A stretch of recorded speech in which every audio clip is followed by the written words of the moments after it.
All right, so this is Anthony. This is an inspector that we have had look over the house here in Tecopa. All right, what'd you find? Okay, so first off, I'm just going to kind of go over our findings. Okay. First of all, the property's in terrific condition. Very few little minor issues. All of the major components, the heating, the electrical system, plumbing, pool, all of that good stuff. Everything tests near perfect. So I'm going to go through the report and we'll talk about it. So on the report, you're going to see two different icons. You're going to see a blue circle with an eye, which is just for your own general information. So photos of every room, below every sink. There's aerial images of the property. And then you're going to see an orange triangle with an exclamation point, any defects we found. So very few of those. There's some exterior cracks in the walkways, settling cracks. There isn't any tripping hazards. Very, very minor issues there. So we're talking about like the walkway up to the front door. Correct, and there's a few in the back patio as well. Okay. Oh, and then on the exterior walls, so some of the concrete, the smooth coat, it's almost, you're going to see some hairline cracks throughout. Okay. Very, very common. We're in California, you get a little bit of movement, and they're just settling cracks. So there isn't anything over, you couldn't put a nickel in there. That's always what we go off of when we say there's an actual defect. Okay. So there's probably a variety of those around the property. That is correct. Okay. In multiple locations. There were multiple screens missing, but I believe they were removed for aesthetic purposes. Okay. So I didn't see any problems with that. There's some vegetation in contact with the exterior walls. I know that's the look we're going for, but just remember over time it may cause issues if you do not keep them trimmed. I would hate to have them get inside the attic space at one point. We still have probably 3 or 4 feet until that point, but I'd still try to be a little proactive. So it's more just be aware that if they're not tended to, you could come up with a problem. But right now everything is fine? That is correct, yes. In the garage space, there's some drywall damage up around one of the air ducts, one of the return air ducts, and you'll see a photo of that. It just needs some minor patch repair, and it looks like maybe at one point some condensation may have built up, and a portion of the drywall it deteriorated. Is that likely because it was hot in the garage? I'm thinking so, and some moisture maybe built up on the actual plumbing, on the actual air duct, because it is a solid metal duct. It's not the flexible duct. Because with it being in the garage space, it has to be a fire-rated duct. Okay. The push button on the garage door opener, it's difficult to operate, very basic. Oh my God, how can we need to walk away from the house. So, those are probably $15, $20 to replace it. Okay. The roof is in terrific condition. I flew my drone over the property. You don't want to walk on these tiles. You will crack them. So I found a couple of cracked tiles on it was on the southwest corner of the property, right next to the fireplace. So it looks like you can just replace 1 or 2 tiles and you would be in great condition.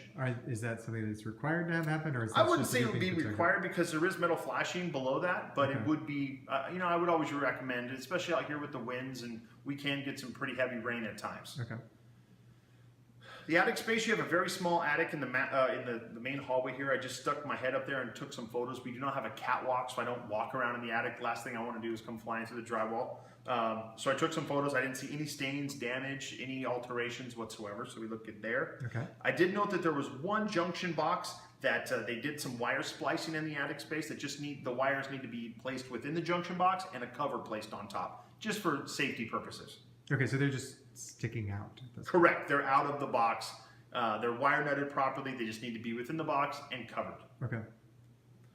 We do have smoke detectors throughout the property. I was unable to find carbon monoxide. Now, I know there is an alarm system, so they may have one integrated. Ultimately, you want to have at least 2 in this property because of the size. 1 on each wing, and I would get the lithium ion style battery operated. Boom, you plug it in the wall or put it on the wall just to be safe. Okay. Water pressure was a little elevated here. It's about 105 pounds per square inch. We want to see anywhere between 60 and 85. So we can adjust the pressure regulator and hopefully that will adjust it. If not, that pressure regulator may need to be replaced. Okay, so basically you would adjust it at the pressure regulator, and if it adjusts, then you're fine. You're fine. And if it doesn't, they do fail over time. So, it's probably been like this for a little bit of time, but the last thing we want is a slab leak or some type of a leak within the wall space, in which I found no evidence whatsoever. Okay.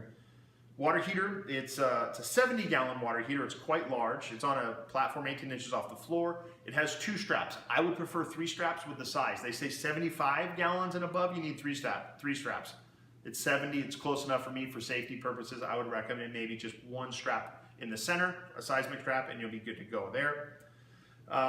You have 2 furnaces located in the garage space, and then you have another furnace that's located on the outside of the property within a closet. All 3 furnaces, all 3 air conditioning condensers tested near perfectly. So they are original, so I would recommend every 90 days changing your filters, and then once a year having both the air conditioning condenser and furnace serviced by a licensed air conditioning contractor. Okay, I believe they've been doing that all the way along. That's why they're in such great shape. That makes sense, because they do look clean. So tested the AC, that like I was stating, they work extremely well. We were getting anywhere between 55 and 58 degrees out of the registers throughout the property. So we were well above the 12 to 15 degree temperature split. It was pulling in about 73, and then, like I said, putting out anywhere between 55 and 58 degrees throughout. We do have an evaporator, or other people call it a swamp cooler, located in the property. There's really not much for me to test besides it's operational, it's on right now, and it is flowing through the property. Looks like it's feeding the garage and maybe that casitas portion of the home. Okay. Kitchen space, everything's functional within the kitchen. The big thing there, we wanted to make sure that obviously we have our GFCIs, which is our ground fault circuit interrupters, the receptacles to make sure that they do function properly, no issues there. We, no moisture below the sink whatsoever. I do stress the drains today. If it's gonna break, I want it to break today, and no issues whatsoever. We have dual garbage disposals. I did note that the Insta-Hot on the main sink was not plugged in. Could be maybe they just don't want to waste the energy, but we don't plug appliances in. So that's one item that you'll see that's just inoperable because it's not plugged in. Within the laundry space, plenty of cabinetry. I didn't see any issues with the doors, any moisture in the floor. The sink was functional, no issues whatsoever in there. I did note we have so many bathrooms here. There's 5 bathrooms, I believe. And the way that my report reads, I'd have to go back but I believe it's the hall tub. It has checkered pattern on the tile. The retaining ring, when you turn the valve, it comes off. There's a set screw that's missing. It's a gold screw that's missing. So you'll definitely know, because once you grab it, it just falls off. Okay. That's one item. And then the drain stopper in that same bathroom, when you pull the handle, it does not activate. So it just needs to be connected below the sink.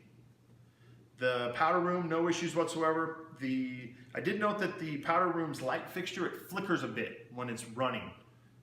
Could just be the bulbs going bad, or it could just be the actual light fixture. But I did want to note that because it would kind of periodically come on and off. Master bath, everything was functional. I did note the jacuzzi tub. I filled it up. It did not respond when I was pressing the power button because it has one of those soft touch buttons. So maybe there's a trick to it. It's just, at least on my end, it was not functional. Okay. I took photos of every room in the property to show you the state that the property's in today. The rear double door that we were talking about is going to be repaired. Okay. So I didn't even touch that door, but right. It will be functional. So this is the door we're talking about here off of the family room, and that's scheduled to be repaired. So there won't be anything wrong with that in short order. Terrific. There's a drywall seam that's split directly above you, right behind you. There's 2 of them. We'll run right there and run right behind you. Very, very basic. If you're going to do any painting, they can have that repaired. It's just because of the soffit.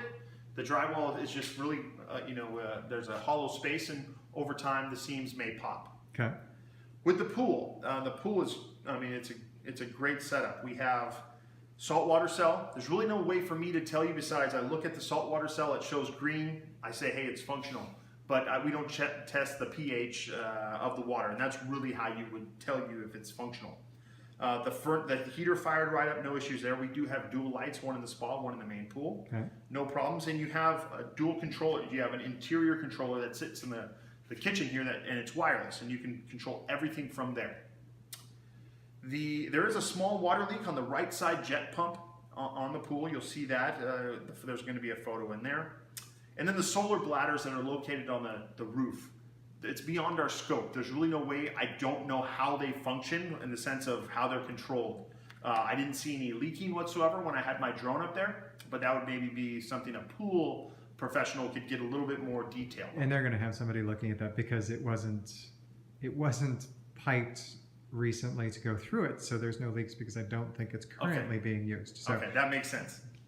And then with the pool, we do have door alarms. I've noticed on all of the doors, and a really nice feature. It can kind of be a pain in the butt, but all of the doors are double deadbolted.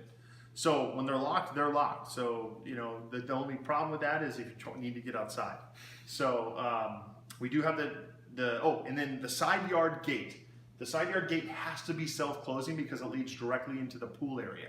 So right now they have it so it's permanently in the open position. They have a little clasp that it hooks on, but I think it sat so long with that spring, with that tension against there, that the spring, it lost all of its tensile strength, and now when you open it, the gate only shuts about 3/4 of the way. Okay. So that's a pretty basic repair. Everything else on this property for me is considered cosmetic. You know, there's some little dings and dents here and there, but the grounds are in terrific condition. You know, we don't test sprinkler systems, but everything is nice and green. All of the masonry walls, I didn't see any problems whatsoever. It's all around a great home. Okay. Thank you, Anthony. Appreciate it. Thank you.